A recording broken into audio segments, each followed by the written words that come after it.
High, welcome to Tina's life channel. প্রচুর ঠান্ডা লাগার কারণে গলার অবস্থাটা কিন্তু একবারে বিগড়ে গেছে। আমার প্রত্যেকটা দিন শুরু হয় একটা আখরোট আর ৪ টে আলমন্ড দিয়ে।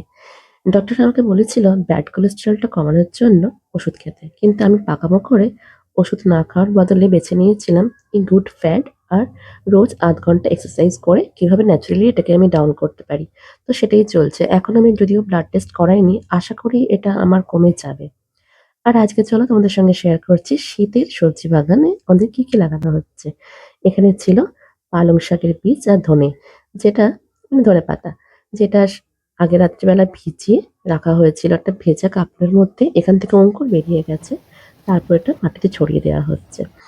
আর শীতের সবজি দিয়ে ম্যাগি খেতে তোমাদের কার কার ভালো লাগে? এটা ছিল আটা ম্যাগি। অনেক দিন বাদে আজকে ম্যাগি খেতে খুব ইচ্ছা হয়েছিল, তাই গাজর, ক্যাপসিকাম, পেঁয়াজকলি, মটরশুঁটি দিয়ে বানিয়েছিলাম। আর এটা হচ্ছে অর্জুন গাছের ছালের পাউডার, যেটাও কোলেস্টেরলটা কমাতে খুবই হেল্প করে। আর দেখো এখানে ফুল গাছের মধ্যে আপাতত গাঁদা গাছটা লাগানো হয়েছে, এরপর সিজন ফ্লাওয়ার, চন্দ্রমল্লিকা, ডালিয়াও লাগানো হবে।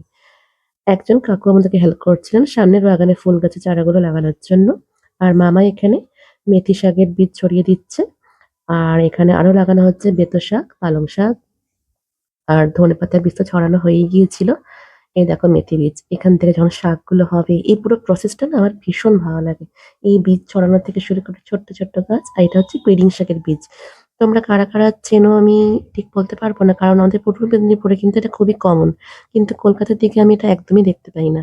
এটা খেতে কিছুটা মেথি শাকের মতোই, কিন্তু টেস্টটা সম্পূর্ণ আলাদা। আর খেতে ভীষণই ভালো। একটু তেতো। আর আজকে বানিয়েছিলাম পাঁচমেশালি পালং শাকের ঘন্ট।